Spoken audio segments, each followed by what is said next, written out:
क्या आपने कभी सोचा है कि इंसान जो कभी जंगलों में भटकता हुआ एक साधारण शिकारी था, वो अचानक कैसे राजा बन गया? वो कौन सा पल था जब एक इंसान ने दूसरे इंसान से कहा, अब तुम मेरे अधीन हो?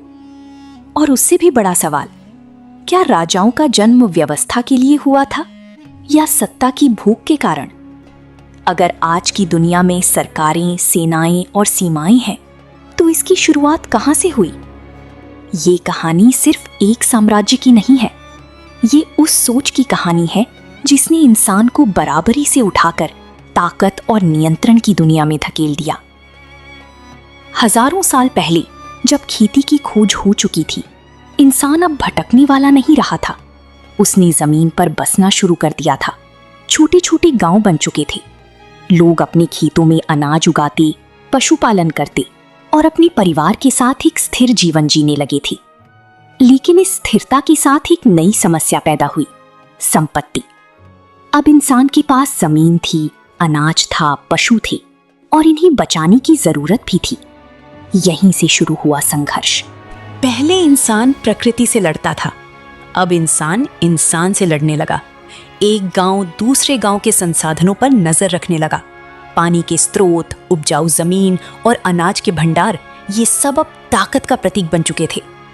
धीरे धीरे समाज में ये सवाल उठने लगा, कौन फैसला करेगा, कौन रक्षा करेगा, कौन नेतृत्व करेगा? यहीं से जन्म हुआ नेता का। शुरुआत में ये नेता शायद सबसे मजबूत व्यक्ति होता था या सबसे समझदार।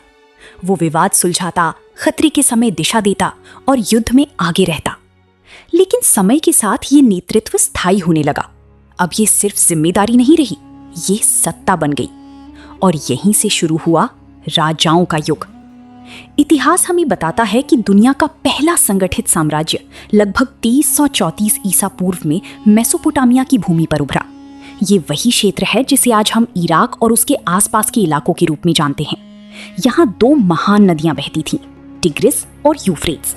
इन नदियों के किनारे कई शक्तिशाली नगर राज्य बस चुके थे, जैसे उर, उरुक, लगश और किश। हर शहर एक छोटा राज्य था और हर राज्य का अपना शासक। लेकिन फिर इतिहास के मंच पर एक ऐसा व्यक्ति आया जिसने इस व्यवस्था को हमेशा के लिए बदल दिया। उसका नाम था सारगोन ऑफ अक्काद। कहानी के अनुसार सारगोन का जन्म कोई राजघराने में नहीं हुआ था। कुछ कथाओं के मुताबिक वो एक साधारण परिवार से था। यहाँ तक कि कुछ कहानियां कहती हैं कि उसे बचपन में एक टोकरी में रखकर नदी में बहा दिया गया था, कुछ वैसा ही जैसा बाद में कई पौराणिक कथाओं में भी देखने को मिलता है। लेकिन यही साधारण बच्चा आगे चलकर दुनिया का पहला महान सम्राट बना। सारगोन ने सिर्फ एक शहर पर राज करने से संतुष्ट नहीं हुआ। उसने एक सपना देखा, पूरी भूमि को एक झंडे के नीचे लाने का। उसने एक विशाल सेना बनाई। ये सेना सिर्फ संख्या में बड़ी नहीं थी, बल्कि रणनीति में भी आगे थी। उसने एक एक करके मेसोपोटामिया की सभी नगर राज्यों को जीतना शुरू किया। उर, उरुक, लगश, एक एक करके सभी उसके अधीन आते गए और पहली बार इतिहास में अलग अलग शहरों और संस्कृतियों को जोड़कर एक साम्राज्य बना। ये सिर्फ युद्ध की जीत नहीं थी, ये सोच की जीत थी। अब एक राजा सिर्फ अपने शहर का नहीं था, वो हजारों किलोमीटर तक फैली भूमि का शासक था। उसने प्रशासन की नई प्रणाली बनाई, अलग अलग क्षेत्रों में अपने गवर्नर नियुक्त किए।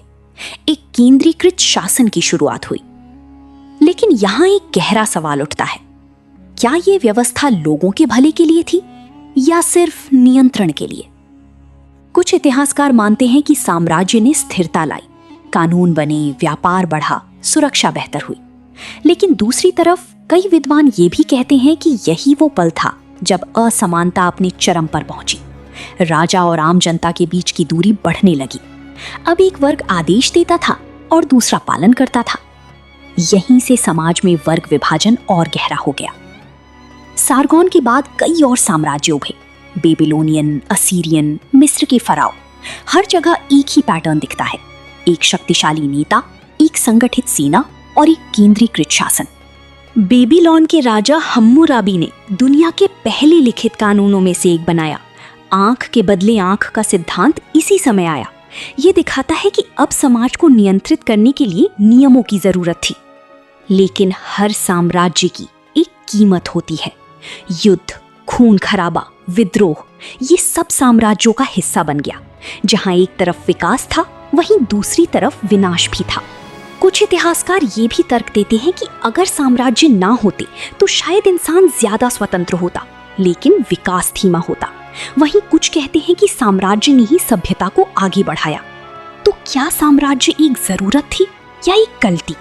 आज जब हम आधुनिक दुनिया को देखते हैं, देश, सीमाएं, सरकारें, तो हमें एहसास होता है कि हम अभी भी उसी प्रणाली में जी रहे हैं जिसकी शुरुआत हजारों साल पहले हुई थी।